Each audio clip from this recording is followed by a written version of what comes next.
नमस्ते। बातचीत के हमारे इस खास कार्यक्रम में आप सबका स्वागत। जैसा आप देख पा रहे हैं, हेमंत अत्री सर हमारे साथ मौजूद हैं। सर, बहुत स्वागत है आपका। इस समय बहुत सारे मुद्दे हैं, लेकिन जो सबसे बड़ा मुद्दा है, हालांकि भारत में जब चुनाव होता है तो चुनाव के आगे सारे मुद्दे गौड़ हो जाते हैं, लेकिन ये भी बड़ा इंटरेस्टिंग है तो कि महाराष्ट्र और झारखंड जैसे दो अहम राज्यों के चुनाव के बीच में सबसे बड़ा मुद्दा जो है वो अडानी जी बने हुए हैं। और अडानी जी मुद्दा क्यों बने हैं, आज मुझे लगता है ये पूरा देश जान रहा है। किस तरीके से अमेरिका में उनकी सर्चिंग शुरू हो गई है वारंट आने के बाद। लेकिन सवाल ये उठता है कि आखिर अमेरिका में अडानी जी के खिलाफ वारंट क्यों? क्योंकि अडानी जी तो मोदी जी के सबसे प्रिय हैं, जैसा कहा जाता है। दूसरा, अडानी जी के ऊपर इतने आरोप के बाद भी उनको कभी खरोच नहीं आई। एक सवाल पूछा अगर किसी ने अडानी के अगेंस्ट, तो उसको राष्ट्रद्रोह दे बता दिया गया। उस अडानी के खिलाफ अमेरिका में वारंट जारी हो जाना, क्या मान लिया जाए कि अमेरिका जो है वो भारत के खिलाफ जा रहा है या कुछ और भी चीजें हैं? खासकर अडानी के इस पूरे प्रकरण में पहले हम आपसे एक ओपनिंग रिमार्क ले लें, फिर हम सवाल की तरफ आते हैं। देखिए राय साहब, सबसे इंपॉर्टेंट और गंभीर बात क्या है कि अब तक अडानी पर जो भी आरोप लगे थे वो अनसब्सटेंशिएटेड थे। किसी हिंडनबर्ग ने लगा दिए, किसी शॉर्ट सेलर ने लगा दिए, किसी ऑडिटर ने लगा दिए, कुछ कॉर्पोरेट कंपटीटर्स ने लगा दिए, कोई इधर से आ गई, कोई बाहर से आ गई। हिंदुस्तान की किसी एजेंसी ने तो आज तक अडानी की तरफ मुंह भी नहीं किया, चाहे वो सीबीआई हो, चाहे वो ईडी हो, चाहे सेबी हो, चाहे तमाम दुनिया भर की जो हमारी एजेंसीज है, किसी ने उनकी तरफ मुंह नहीं किया और ना हिमाकत की। अब हुआ क्या है कि एक जो विचित्र चीज हुई है कि पहली बार Adani is in the dock और वो हिंदुस्तान के अंदर कथित तौर पर रिश्वत दी गई। हिंदुस्तान की एजेंसियां उसकी जांच नहीं कर रही हैं और अमेरिकन एजेंसियां उसकी जांच कर रही हैं। ये बड़ा महत्वपूर्ण है।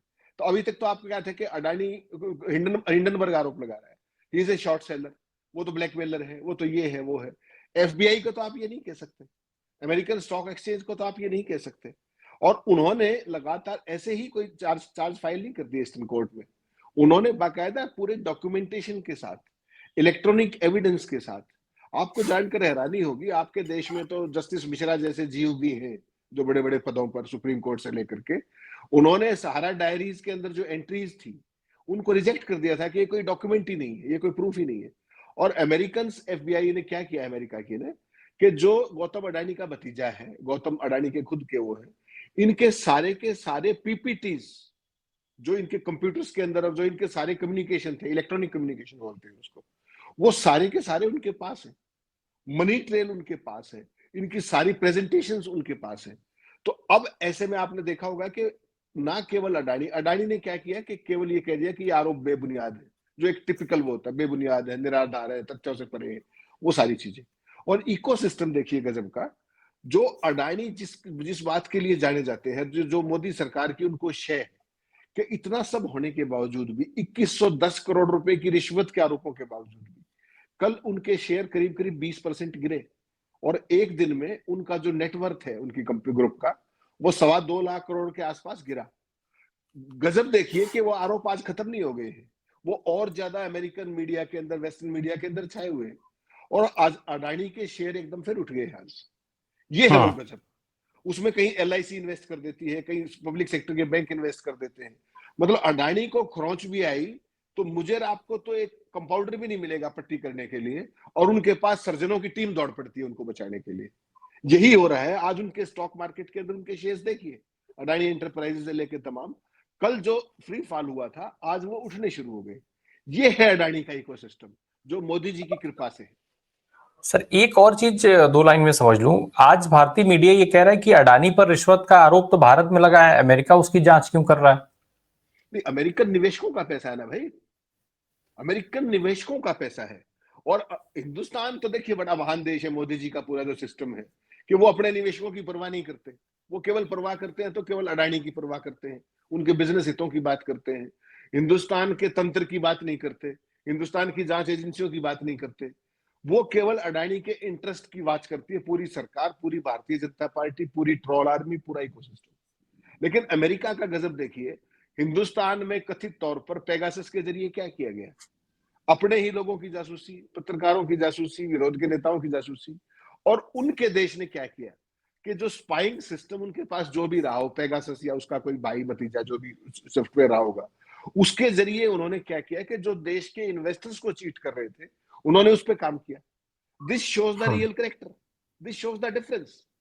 जब अमेरिकन निवेशकों के हित कहीं प्रभावित होते हैं, उनको सबजबाग दिखाया जाता है कि आपको मुनाफा मिलेगा, आप फला कंपनी में लगा दीजिए, और वो पैसा अगर रिश्वत में जाता है तो वहां की सरकार को जांच करनी चाहिए या नहीं करनी चाहिए? हिंदुस्तान की सरकार हम्म ने तो आज तक अडानी के पीछे एक हवलदार भी नहीं भेजा, और उनकी हम्म पूरी एफबीआई लगी। ये फर्क है करेक्टर का, ये फर्क है एक देश के अंदर तंत्र के होने या ना होने का। ये चीज आपको समझनी पड़ेगी राजा।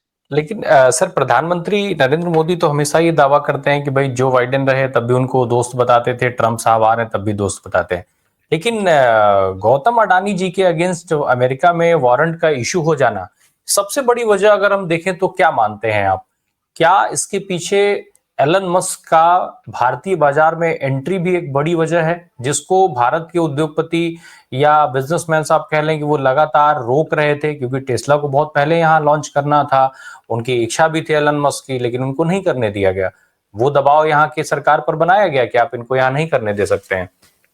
देखिए राय साहब, इसकी एक ना लंबी बैकग्राउंड है, इतना आसान नहीं है, इसको इंस्टेंट नहीं है, 2 मिनट वाला खेल नहीं है। इसमें चीजें कुछ और है, इसकी एक बैकग्राउंड है।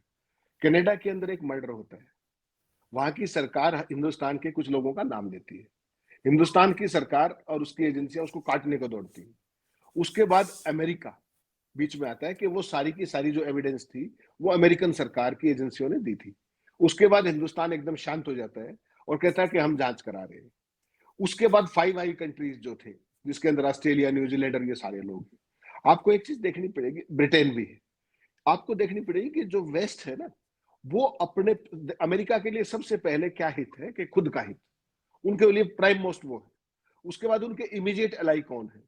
कनाडा उनका एलाई है, ब्रिटेन उनका ऑल टाइम एलाई है, ऑस्ट्रेलिया, न्यूजीलैंड जो 5 आई कंट्रीज है, उनके साथ उनके समझौते हैं, वो तमाम तरह की इंफॉर्मेशन शेयरिंग करते हैं।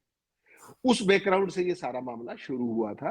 हिंदुस्तान के अंदर जिस तरीके की सरकार चल रही है और जिस तरीके से तमाम खेल किए जा रहे हैं जो उनके हितों के विपरीत, ये चीज वहां से शुरू हुई थी और उसी की बैकग्राउंड में चीजें बढ़ती गई। आपने जो स्पेसिफिक सवाल पूछा, देखिए हिंदुस्तान में अगर मोदी जी के पास कोई अडानी है, तो आपको क्या लगता है कि ट्रंप साहब के पास अडानी नहीं होगा? सबके पास अपने अडानी है। हिंदुस्तान में अडानी को आप छिपाते हो, ट्रंप साहब उनको बड़ी शान से अपने मंचों पर लेके जाते हैं।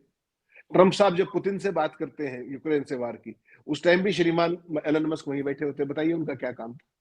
लेकिन उन देशों के अंदर ये सब चलता है क्योंकि वहां पर सब कुछ खुला खुला खेल फरूकाबादी है। और वहां तो कितने, एलन मस्क ने कितने रुपए चंदे में दिए हैं सबको पता है, पूरी दुनिया को पता है। It's a public declaration. आपके यहाँ हजारों करोड़ रुपए के इलेक्ट्रल बॉन्ड सुप्रीम कोर्ट ने खुलवा दिए, उसमें कहीं अडानी का नाम आया 100 रुपए का भी? हमारे यहाँ ये फर्क है, क्योंकि और बाकी तो सारे भाइयों से क्विड प्रो किया जा रहा था काम के बदले, और ये सब अडानी साहब सरकार की सरकारें पलटते हैं। आपने देखा महाराष्ट्र के अंदर, आपने देखा मध्य प्रदेश के अंदर, आपने देखा कर्नाटक के अंदर, तमाम स्टेट्स के अंदर देखा आपने। तो वो इलेक्ट्रल बॉन्ड से कैसे देंगे? उनको तो दूसरे तरीके से ही देना पड़ता है। तो एलन मस्क का जो आपने सवाल किया कि उनकी आत्मा यहाँ पहले से भी भटक रही है, आज से नहीं, वो पहले भी यहाँ से स्टारलिंक लेके आना चाह रहे थे। और उसमें इंटरेस्टिंग चीज क्या है, देखिए यहाँ का जो टेलीकॉम सेक्टर है, यहाँ पर एयरटेल हो, जियो हो, कोई भी व्यक्ति हो, उनको अपना इंफ्रास्ट्रक्चर ले करने के लिए टावर्स हैं, तमाम दुनिया भर की चीजें हैं, स्पेक्ट्रम खरीदना है, ये है वो, दुनिया भर की चीजें हैं। एलन मस्क के पास क्या है? उसके सैटेलाइट्स तो ऑलरेडी स्टेब्लिश्ड है, सारे के सारे पृथ्वी के चक्कर काट रहे हैं। तो पहले वो यहाँ पर आना चाह रहा था, पहले वो अपनी टेस्ला भी लाना चाह रहा था, यहाँ पर फैक्ट्री लगाने की भी बात आई थी। लेकिन उस टाइम पर क्या था कि यहाँ का जो आपस की, जो आपको पता है ब्यूरोक्रेटिक रेड होता है, लाल फीताशाही होती है, उसमें कहीं ना कहीं उसको लगा कि यार अभी माकूल स्थिति नहीं है। अब उनके जो खुद के फाइनेंस्ट, उनके प्रायोजित प्रत्याशी ट्रंप साहब उम्मीदवार हो गए, राष्ट्रपति जीत गए, तो अब उनके लिए तो बल्ले बल्ले है। और मोदी जी आपको पता ही है, 56 इंच का सीना निकाल के जो ट्रंप ने कह दिया वो कैसे मना करेंगे? ट्रंप तो हिंदुस्तान में जो कोविड पीक पे था, तो ट्रंप अहमदाबाद के अंदर सड़कों पे रोड शो कर रहे थे, आपको ध्यान होगा।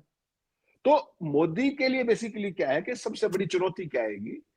ट्रंप का सबसे बड़ा स्टेक किस में है? एलन मस्क में। एलन मस्क का सबसे बड़ा स्टेक कहां पर है? टेस्ला में या स्टारलिंक के अंदर।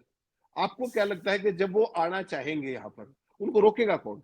और ऐसी परिस्थितियों में जब अडानी की ऑलरेडी आर्म ट्विस्टेड हो चुकी है अमेरिका के अंदर, 54 पेज का उनके खिलाफ बाकायदा आरोप पत्र दाखिल हो गया है, उसके सारी सारी सारी की सारी पीपीटी एनेक्स की हुई है, उनको बचाना बड़ा मुश्किल है।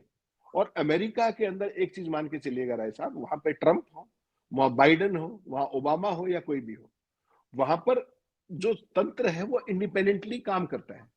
आपको अगर ध्यान हो, जब पिछली बार ट्रंप चुनाव हारे थे, सुप्रीम कोर्ट में सारे के सारे जजेस उन्हीं के लगाए हुए हैं, और वहां जजों की ओपन एफिलिएशन होती है कि ये डेमोक्रेट है, रिपब्लिक है। तो जब कैपिटोल हिल के ऊपर हमला करके और जिस तरीके से ट्रंप ने चुनाव परिणाम को नकारने की कोशिश की थी, उसके बावजूद उनको जुडिशरी से राहत खुद को नहीं मिली थी। तो ऐसे में वो अडानी को कितना बचा पाएंगे, एक सवाल है ये। तो बहुत सारे जो भक्त हैं, जो ट्रोल आर्मी है, जो आरएसएस के लोग हैं, जो बीजेपी के लोग हैं, मोदी के भक्त हैं, उन सबको ये लगता है कि अब तो चाचा ट्रंप आ गए, वो बचा लेंगे। वहां पर चाचा ट्रंप के लिए सबसे बड़ी प्रॉब्लम क्या होगी कि अगर कहीं ये मैसेज चला गया कि मोदी के प्रेम में या अडानी के प्रेम में वो अपने इन्वेस्टर्स का नुकसान कर रहे हैं, तो वहां उनकी इम्पीचमेंट हो जाएगी। वो तो उस तरह की सोसाइटी है। वो जितना शान से किसी को बना के लाते हैं, वो अकाउंटेबिलिटी भी फिक्स करते हैं। हिंदुस्तान की तरह नहीं है कि आपने एक बार किसी को चुन दिया तो 5 साल तक वो बहुमत के दम पर आपको रगड़ के रख देगा। मोदी जी तो 10.25 साल से ये काम कर रहे हैं। अडानी के खिलाफ आज कोई पहला आरोप नहीं आया है। आपको ध्यान हो, जब हिंडनबर्ग की रिपोर्ट आई थी, 3 दिनों के अंदर 12-13 लाख करोड़ रुपए का वर्थ डाउन हो गया था उनका। उसके बावजूद भी कुछ नहीं बिगड़ा उनका। सेबी ने उनको नोटिस तक नहीं दिया। सुप्रीम कोर्ट ने सेबी के ऊपर छोड़ दिया। सेबी की चीफ कौन है? माधवीपुरी बुच, जिनको आज तक नोटिस देने की फुर्सत नहीं मिली है, और बड़ी शर्मनिरपेक्षता के साथ वो अपने पद पे बनी हुई है। हिंदुस्तान की संसद की पीएसी उनको आप बुलाती है, बार बार तलब कर रही है, वो आज तक पेश नहीं हुई। तो ये हिंदुस्तान में ही संभव है, ये अमेरिका में संभव नहीं है।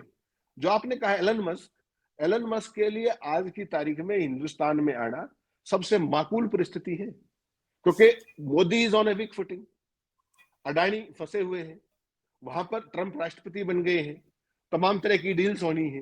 तो ऐसे में वो क्यों नहीं आना चाहेंगे?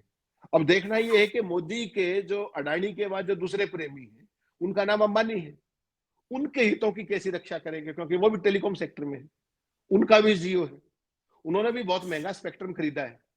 तो बहुत सारी इंट्री केसेस हैं, लेकिन इन पूरी परिस्थितियों से मोदी पार कैसे पाएंगे, that will be very interesting to see. मैं अभी एक और उस पर सवाल पर आऊंगा, उसके पहले जरा मैं, चूंकि आपने, हम लोग एलन मस्क की बात कर रहे थे पिछले पिछले अंक में, जब मेरी आपसे बात हो रही थी पिछले इंटरव्यू में, तब मैंने आपसे पूछा था ओलिगार्क को लेकर के, आपने बहुत विस्तार पूर्वक चीजें समझाई थी बहुत आसान भाषा में। सर, उसके ठीक एक दिन बाद जब हम लोग का एक कॉन्क्लेव चल रहा था, वो कॉन्क्लेव, उसमें प्रकाश झा ने टेक्नोगार्क का इस्तेमाल किया, और टेक्नोगार्क का एग्जाम्पल उन्होंने एलन मस्क को दिया। सर, ये जो ओलिगार्क से टेक्नोगार्क का सफर है, जो एंट्री है टेक्नोगार्क की, उसका असर दिख रहा है ये अडानी प्रकरण में? नहीं, निश्चित तौर पे कहीं बैकग्राउंड में रहेगा वो। और अगर हम्म। आपने हल्का सा भी देखिए, आप ट्रंप का करेक्टर समझिए क्या है। ट्रंप के मुंह से आपने एक शब्द बार बार सुना होगा, he is very fond of deals. हर चीज में वो डील्स ले आते हैं। नेता तो वो है ही नहीं, वो तो पहले अभिनेता थे, कभी टीवी शोज करते थे, कभी धंधा करते थे, बैंकरप्ट हो जाते थे, फिर भी उनका वर्थ बना रहता था, नेटवर्थ। वो उस तरह के व्यक्ति है, व्यापारी है, विशुद्ध व्यापारी और व्यवसायी है। उनको डील्स करने में मजा आता है। आज की तारीख में उनका मुख्य प्रायोजक और फाइनेंसर कौन है? उसका नाम है एलन मस्क। तो उसके हितों के लिए वो किसी भी हद तक जाएंगे, और उसका स्टारलिंक हिंदुस्तान में लाने में तो अमेरिकन को तो कोई प्रॉब्लम है नहीं। उनकी तो एक कंपनी और इंटरनेशनल और मतलब पैन इंडिया में अगर जाती है, तो उनके लिए तो एक बड़ी चीज है ना। तो वो टेक्नोगार्क को तो आगे बढ़ाएंगे ही, ना केवल हिंदुस्तान में बल्कि हिंदुस्तान जैसे और तमाम देशों में भी, जो अब तक काबू नहीं आ रहे थे किन्हीं कारणों से। वो सारे के सारों को काबू करने की अमेरिका की नीयत तो पहले रहती है ना। अमेरिका का देखिए एक बेसिक चीज है, अमेरिकन के लिए अमेरिका फर्स्ट होता है हमेशा। उनके लिए अडानी फर्स्ट नहीं होता है। वहां पर वो कुछ भी कर लें, उनके लिए मस्क फर्स्ट नहीं हो सकता। और जिस दिन अगर जनता में ये मैसेज चला गया कि एलन मस्क फर्स्ट है, उस दिन वहां पर उनकी उल्टी गिनती भी शुरू हो जाएगी, क्योंकि वहां पर इंस्टीट्यूशंस बहुत मजबूत है राय साहब। वहां की एफबीआई किसी को नहीं बख्शती है। वहां का एक छोटा सा अटॉर्नी बड़े से बड़े राष्ट्रपति और सीनेट के सदस्य को टांग के रख देता है, गवर्नर्स फंस के खड़े हो जाते हैं। तो वहां पर एक वाइब्रेटिंग डेमोक्रेसी है। हमारे यहाँ एक भक्त किस्म की डेमोक्रेसी क्रिएट कर दी गई है, इकोसिस्टम ऐसा हो गया है। आप देखिए, कल से जब ये घटनाक्रम हुआ है, आप मैं मुख्य धारा के अखबार उठाइए, ये काम किसका था? ये जो रिश्वत हिंदुस्तान में दी गई, जांच अमेरिका में हो रही है, हिंदुस्तान में एजेंसियां नहीं है क्या? यहाँ पर सीरियस फ्रॉड इन्वेस्टिगेशन ऑफिस नहीं है क्या? या सीबीआई नहीं है क्या? या ईडी नहीं है क्या? या उनका मैंडेट केवल अपोजिशन को ही घेरने का है, मोदी और उनके एलाइज को छूने का नहीं है? तो ऐसी परिस्थितियां जो हैं, इसी का फायदा फॉरेन पावर्स उठाती है। और मुझे बड़े दुख के साथ कहना पड़ता है कि हिंदुस्तान के जो संविधान निर्माता थे, आज वो क्या सोच रहे होंगे कि जिन्होंने एक ऐसा डेमोक्रेसी पूरी दुनिया को दी, जिसको वर्ल्ड की सबसे बिगेस्ट डेमोक्रेसी कहते हैं, आज उसको आपने एक बनाना रिपब्लिक बना के छोड़ दिया है। सोच के देखिए आप, केनिया का राष्ट्रपति हिंदुस्तान के एक उद्योगपति से 2 अपने जो कॉन्ट्रैक्ट थे वो वापस लेने की घोषणा करता है संसद के अंदर, और सांसद नाच रहे हैं वहां पर, दोनों हाथों से वो डेस्क थपथपा रहे हैं। मतलब समझ रहे हैं आप हिंदुस्तान का डंका बजाना? उससे पहले बांग्लादेश को बिजली देने का मामला था, सारी दुनिया ने देखा, अभी भी हाईकोर्ट में वहां केस चला गया है। श्रीलंका में जो पोर्ट वाले मामले में क्या हुआ, ऑस्ट्रेलिया के अंदर जो कोल माइन वाला मसला था, जहां मोदी जी खुद बैठ के डील करा रहे थे, वो एसबीआई की चेयरमैन थी और अडानी थे, अरुंधति भट्टाचार्य, आपको याद होगा। या उससे पहले फ्रांस के राष्ट्रपति ने नाम लेकर के कहा राफेल डील के अंदर कि भाई मुझे तो कहा गया था कि फला को ये ऑफसेट देना है। ऐसी स्थिति कभी हिंदुस्तान की देखी थी क्या आपने? एक पक्ष है वो। दूसरा पक्ष क्या है कि कोई भी एजेंसी इनमें से किसी भी मसले की जांच नहीं करती है। तीसरा पक्ष क्या है कि सुप्रीम कोर्ट से लेकर हाई कोर्ट तक कोई भी इन चीजों का कॉग्निजेंस नहीं लेता है। तो ये बनाना रिपब्लिक होने के अगर प्रारंभिक नहीं, मैं तो कहता हूं आखिरी लक्षण नहीं है, तो क्या है ये बात सोचनी पड़ेगी। और ये जो भक्तगण जो देश के अंदर एक खास तरह की एक जेनेटरी पैदा कर दी गई है, जिसको आप लाभार्थी कहते हैं, वो आज तो 5 किलो अनाज लेकर के खुश हैं, लेकिन उनकी जो आने वाली पीढ़ियां हैं उनका क्या होगा? ये जो डेमोक्रेसी हिंदुस्तान की है राय साहब, ये संघर्षों से अर्जित किया हुआ लोकतंत्र है। इसको आप ऐसे अडानियों के जरिए नहीं उड़ा सकते। दुर्भाग्य से वो उड़ाया जा रहा है, और हम आप जैसे लोग जो इस तरह की चर्चा भी करते हैं, या आई ओपनिंग जो हमारा मुख्य धारा के मीडिया ने जो काम छोड़ दिया है, उसकी हम कोशिश करते हैं लोगों को जागरूक करने की, हमारी ही बड़े पैमाने पे ट्रोलिंग की जाती है वाजिब सवाल करने पर। और जो बिल्कुल। सरकार की सुबह से शाम तक मतलब ऐसी बातों पर डिफेंड करते हैं जिनको कि जो इनडिफेंसिबल है, वो लोग आजकल स्टार बने घूम रहे हैं। तो ये भी एक दौर है।